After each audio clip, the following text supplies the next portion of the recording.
오늘은 니고데모입니다. 니고데모는 복음서 중에서 요한복음에만 기록되어 있는 인물입니다. 요한복음의 특징을 간략하게 설명드리면 빛과 어둠을 가장 뚜렷한 대비를 보여주는데, 그러니까 빛, 즉 구속사의 영광스러운 진전과 또 어둠, 인간의 죄성과 또 타락한 인간의 영적 상태를 여실히 드러내는, 빛과 어둠을 부각시키는 이 복음서의 특징을 가지고 있는데요. 이 빛과 어둠이 교차하는 바로 그 지점 한가운데 서 있었던 사람이 바로 니고데모입니다. 그는 바리새인이었고요. 그리고 유대인의 지도자였고 또 사내들인 공회원이었으며, 그리고 율법 교사였고 많은 유대인들에게 존경과 또 찬사를 받는, 유대인의 관점에서 굉장히 위대한 스승이었습니다. 니고데모는 예수님이 행하시는 표적을 보고 그가 하나님께로부터 오신 위대한 선생이다 혹은 선지자다 이렇게 인정하면서 찾아왔습니다. 요한복음 3장 1절 2절 말씀 보시면, 그런데 바리새인 중에 니고데모라 하는 사람이 있으니 유대인의 지도자라. 그가 밤에 예수께 와서 이르되 랍비여, 우리가 당신은 하나님께로부터 오신 선생인 줄 아나이다. 하나님이 함께 하시지 아니하시면 당신이 행하시는 이 표적을 아무도 할 수 없음이니이다. 성경이 굳이 니고데모가 밤에 찾아왔다라고 시간을 명시하고 있는 이유는, 니고데모의 위치상 타인의 시선을 의식하고 두려워하는 마음이 그에게 있었다라는 것을 말함과 동시에 그의 내면의 상태를 상징적으로 보여주고 있는 것이죠. 그가 비록 이스라엘의 뛰어난 율법 교사였고 또 존경받는 지도자였지만 생명의 빛이신 그리스도를 온전히 알아보지 못하는, 그러니까 하나님으로부터 온 탁월한 선생, 거기까지는 지성적으로 볼 때 그것은 인정할 수 있다라고 하지만 그리스도를 온전히 알아보지 못하는 영적 흑암의 상태였다라는 것을 상징적으로 보여주는 표현입니다. 그는 우리가 당신은 하나님께로부터 오신 선생인 줄 아나이다 라고 하면서 자신의 지성과 논리로 예수님을 평가하고 규정하려고 했는데요. 그러나 예수님은 타락한 인간의 이성과 또 종교적인 지식으로 평가받거나 해석될 수 있는 분은 사실 아니죠. 니고데모의 모습은 오늘날 우리 주변에 있는 이들과 크게 다르지 않습니다. 젊어서부터 성실하게 살아와서 사회적인 위치도 또 덕망도 또 많은 것을 인정받는 자리에 올랐지만은, 그러나 그 마음 가운데 어둠이 있는 것이죠. 공허함이 있고 쓸쓸함이 있고 허전함이 있고, 오랫동안 또 교회를 다니면서 성경 지식을 쌓고 또 직분도 맡았지만 삶의 자리에는 여전히 옛사람의 성품 그대로의 모습을 안고 살아가는 성도들, 그러니까 겉으로는 사회적으로나 신앙적으로 훌륭한 스펙을 쌓은 듯이 보여지지만 속으로는 여전히 캄캄한 밤에 있는 자들, 니고데모와 유사하다 할 수 있을 겁니다. 복음은 인간이 이성에 쌓아 올린 바벨탑 위에서 만날 수 있는 진리가 아니죠. 아무리 뛰어난 지성을 가지고 아무리 뛰어난 학식을 갖추었다 할지라도 성령님의 조명하심이 없다면 인간은 말씀 가운데 복음의 진리를 깨달을 수 없는 것이죠. 그리고 영적 소경에 지나지 않으며 인간의 자기의 율법에 남들보다 비교했을 때 탁월한 어떤 도덕성과 또 거룩함으로 보여지는 것들을 갖추었다 할지라도 하나님 앞에서는 더러운 누더기와 같은 자기 의에 지나지 않는 것입니다. 자신의 지식으로 대화를 이끌어 가려던 니고데모를 향해서 예수님께서는 인간의 모든 종교적 틀을 산산조각 내는 충격적인 말씀을 하시는데요. 3절 말씀 보시겠습니다. 우리 같이 읽겠습니다. 예수께서 대답하여 이르시되 진실로 진실로 내게 이르노니 사람이 거듭나지 아니하면 하나님의 나라를 볼 수 없느니라. 여기서 거듭나다라고 하는 그 단어가요, 다시라는 의미와 함께 위로부터라는 그런 의미를 가진 단어예요. 그러니까 거듭나다, 다시라는 뜻과 다시 태어난다, 또 다른 의미는 위로부터 태어난다라고 하는 그런 의미거든요. 그러니까 예수님께서 요구하신 것은 인간의 내면적인 수용이라든가 도덕적인 개선이라든가 어떤 율법의 해망을 통해서 아래로부터 쌓아 올리는 그 어떤 이 경지에 오르는 그런 개념이 아니라 위로부터 내려오는 거듭남에 대해서 말씀하신 거죠. 위로부터 부어지는 은혜, 새로운 새 창조의 은혜, 하나님의 능력.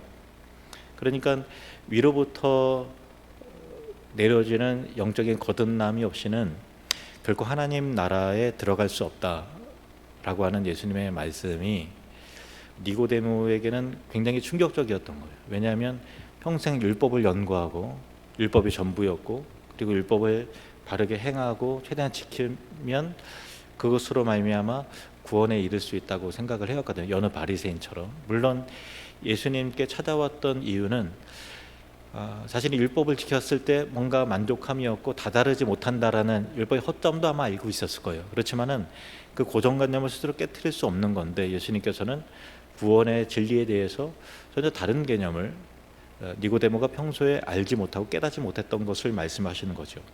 니고데모는 이 말씀을 육신적인 출생으로 오해해서 이렇게 반문합니다. 아니 어떻게 사람이 늙으면 어떻게 다시 모태에 들어가서 어떻게 날 수 있겠습니까? 라고 반문을 하죠.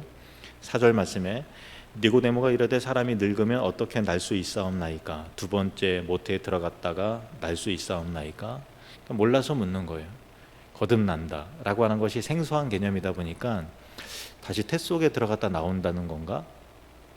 어떻게 그게 가능하지? 이런 일문인 거죠.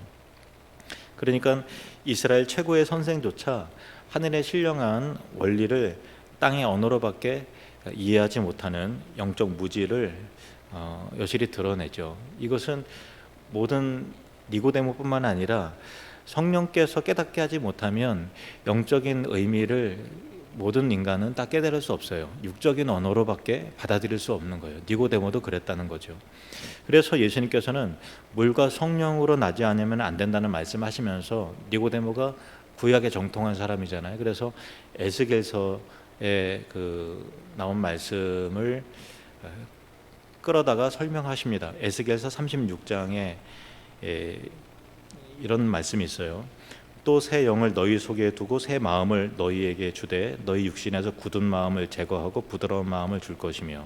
그러니까 율법이 아니라 새 영을 너희 속에 주고 새 마음을 너에게 주는데, 하나님께서 주시는데 육신에서 굳은 마음을 제거하고 부드러운 마음을 줄 것이다. 그러니까 위로부터 내려오는 이 거듭남이라는 것, 성령의 은혜로 새롭게 된다라는 것이 예수님께서 처음 하신 말씀이 아니라 신약에 이르러서 비로소 짠하고 등장한 새로운 개념이 아니라 구약에도 에스겔서에도 이 거듭남의 비밀, 위로부터 내려오는 구원에 대한 진리가 있다는 것을 니고데모에게 일깨워 주시는 거죠.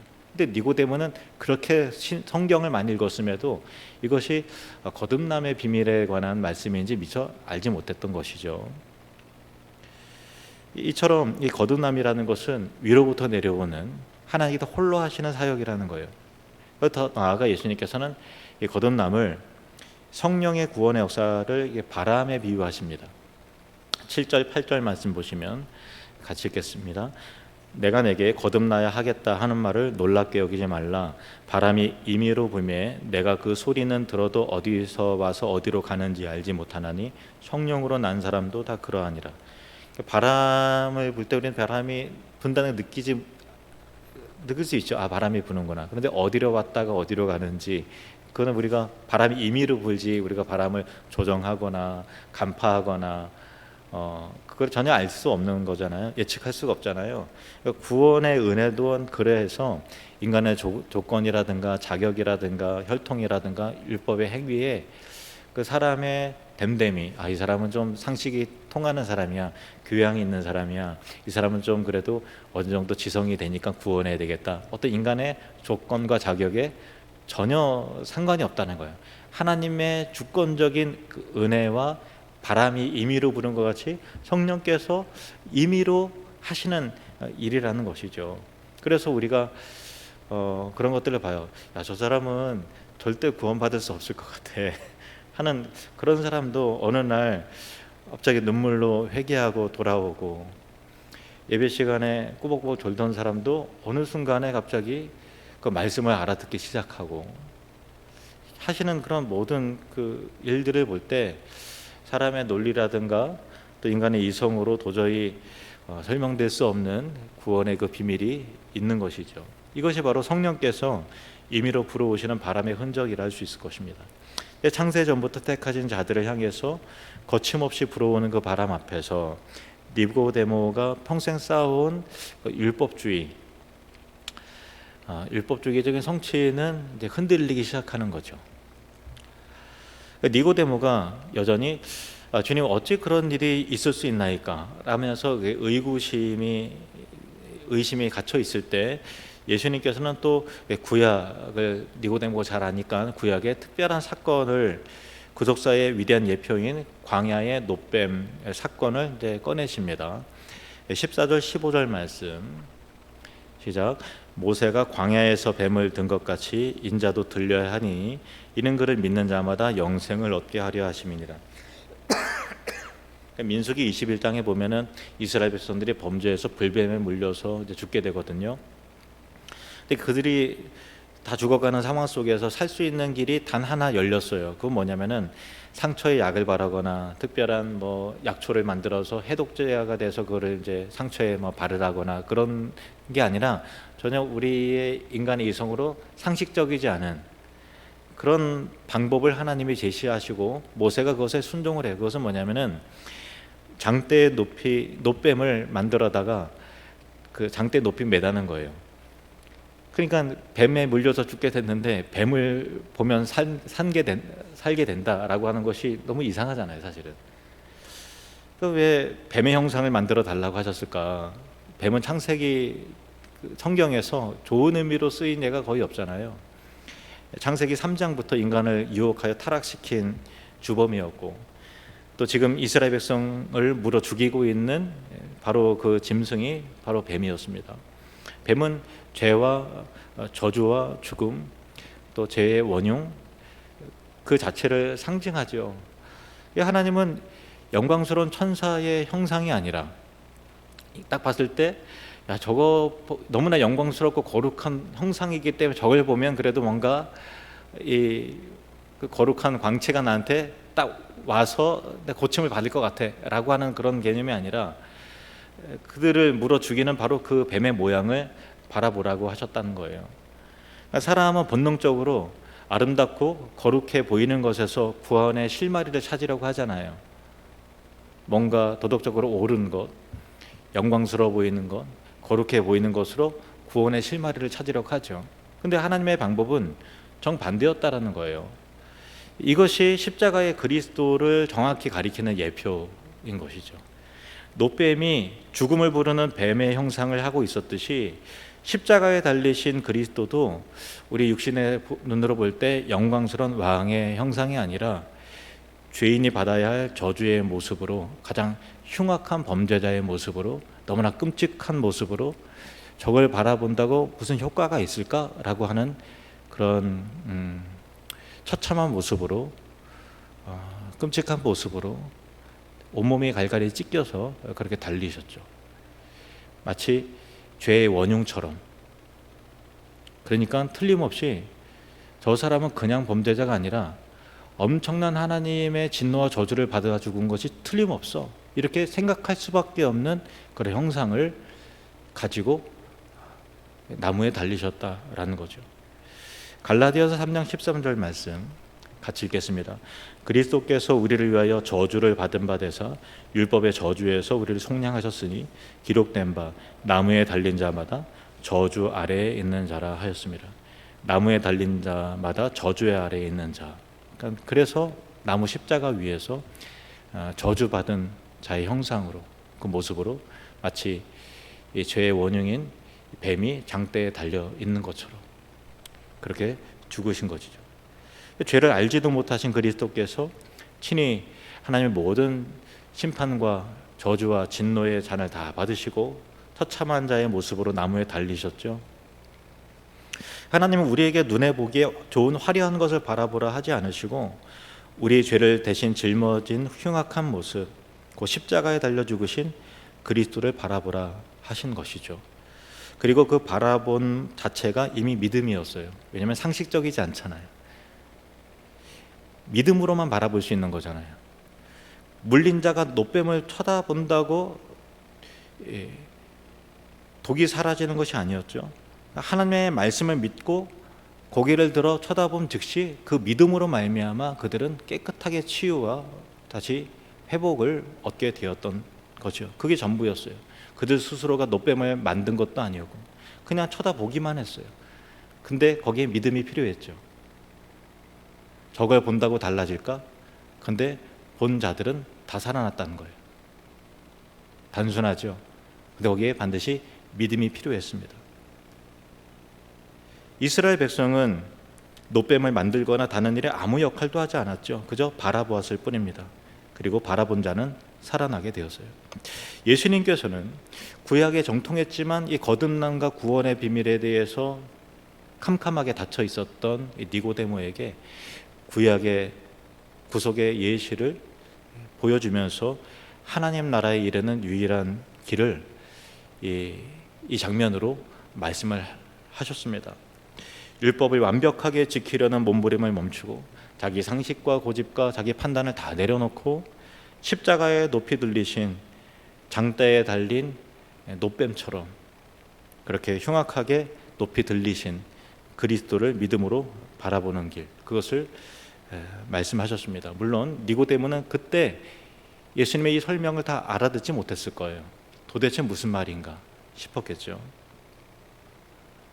그러나 평생 율법의 사다리를 타고 하늘에 오르려고 했던 니고데모에게 예수님은 친히 구속의 사다리가 되어서 십자가에 매달리실 것을 예고하셨습니다. 그가 그때 알아듣든 뭘 알아듣든 예고하셨어요. 우리의 영적 상태 또한 불뱀에 물려 죽어가는 자들과 다르지 않죠. 죄의 맹독이 우리의 인생과 영혼을 잠식해서 스스로는 어떤 구원의 소망도 만들어낼 수 없습니다. 우리가 십자가를 만들 수도 없고 그 속죄 사역에 무엇을 보태지도 못합니다. 오직 십자가에 달리신 그리스도를 향해 믿음의 눈을 들어서 바라보는 자는 다 생명을 얻습니다. 우리는 예수 그리스도의 십자가를 그렇게 바라본 자들입니다.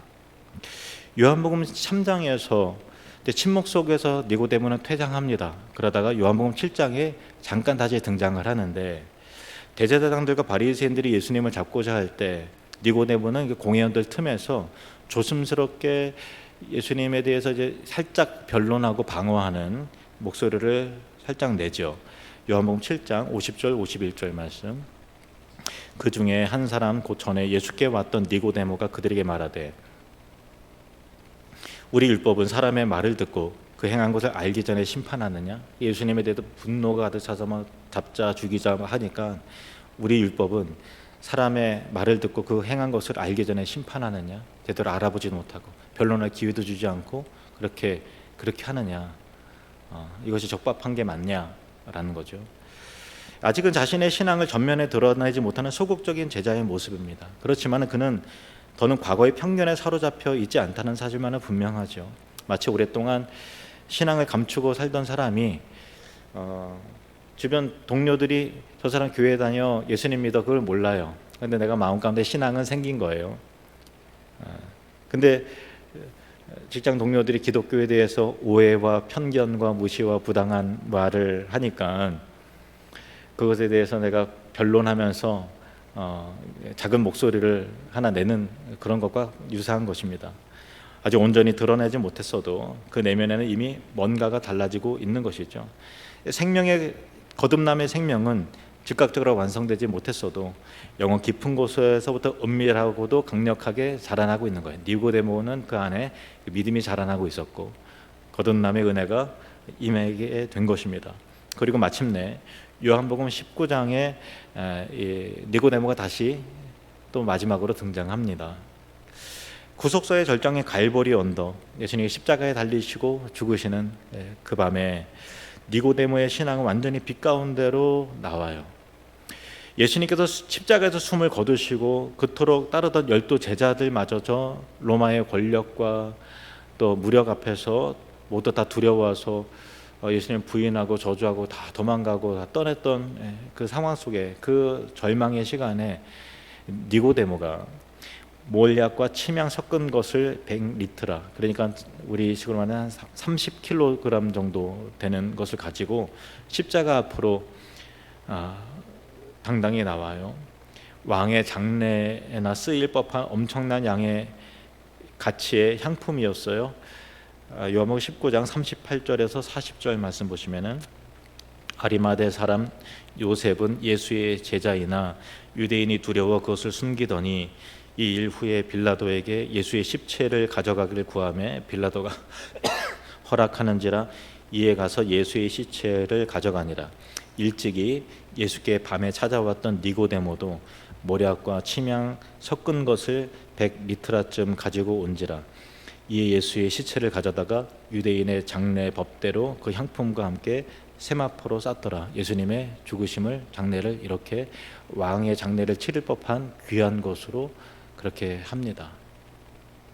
니고데모의 이 행동은 단순한 호의라든가 단순한 장례 절차가 아니라 사내들인 공회원으로서 이제 공개적으로 자신의 믿음을 이와 같이 표시함을 통해서 자신이 누려왔던 모든 사회적인 지위, 부, 심지어 생명까지도, 모든 존경까지도 내려놓겠다라고 하는 위대한 결단의 신앙 고백이 있는 거예요. 대단하지 않습니까? 그토록 존경받았던 사람이에요. 많은 것을 누려왔고 또 율법의 대가로서 위대한 이스라엘의 스승이라고 평가를 받던 사람이었다고요. 사내들인 공회에서도 덕망이 높은 사람으로 유명했던 사람이었어요. 그랬던 그가 이 순간 모든 것을 다 내려놓는 거예요. 박수치던 손이 자기에게 침을 뱉고 손가락질 하겠죠. 변절자라고 욕하겠죠. 이단에 빠졌다고 손가락질 당하겠죠. 어떤 이유로 자기의 재산은 몰수를 당할 수도 있겠죠. 가장 어두운 십자가 죽음 앞에서 예수를 왕으로 인정하고 자신이 그의 제자임을 온 세상과 종교 권력 앞에 그렇게 조용히 선포를 했던 니고데모입니다. 어두운 밤에 찾아왔던 두려움 많은 이 지성인이 어떻게 대낮의 형장인 십자가 밑으로 또 빌라도에게 나올 수 있었을까요? 니고데모는 처음 예수를 영광스러운 선생이라는 틀로 찾아왔던 거예요. 그러나 갈보리에서 그가 마주한 것은 저주받은 죄인의 몰골로 나무에 달린 시신이었죠. 광야에서 백성이 영광스러운 형상이 아니라 저주받은 그 뱀의 형상을 바라봐야 했듯이 니고데모 앞에서도 흉악한 십자가의 형상이 놓여 있었어요. 아, 예수님의 말씀이 이거였구나. 이게 구원의 길이구나. 예수님이 예고하신 대로 되었구나. 그 안에서 그는 참된 구주를 발견했던 겁니다. 십자가에 가장 처참하게 높이 들리신 예수를 목격하는 순간 모세가 광야에서 뱀을 든 것 같이 인자도 들려야 하리라 하시던 말씀이 그의 영혼 속에서 다시 울려 퍼지면서 열매를 맺게 되었던 겁니다. 그가 할 수 있는 일은 오직 믿음의 눈을 들어서 십자가에 달린 그 예수를 바라보는 거예요. 다른 사람들의 눈에는 장대에 달린 노빔처럼 저주받은 자, 가장 흉악한 범죄자, 사기꾼 그렇게 바라보았지만 가장 영광스러운 만왕의 왕 되신 예수 그리스도. 왜냐하면 우리의 죄를 다 짊어지시고 가장 비참한 자리에 오르신 그분을 바라볼 수 있는 것은 성령께서 그의 눈을 열어주셨기 때문이죠. 인간의 눈으로 아니요. 성령께서 위로부터 난 거듭남, 특별한 은혜가 그의 영적인 눈을, 영적인 세계를 여는 것입니다. 십자가의 핏방울이 땅을 적실 때 성령의 바람은 니고데모의 남은 두려움을 완전히 허물어뜨렸어요. 그래서 그는 결단했습니다. 나는 예수의 제자다. 니고데모의 생애는 율법과 행위의 흑암에서 출발해서 십자가의 빛으로 나아온 위대한 순례의 길입니다. 그는 평생 쌓아올린 바리새인으로서의 영광스러운 타이틀을 십자가 앞에서 다 내려놨습니다. 찬사도 내려놓고 영광도 내려놓고 재산도 다 내려놨습니다.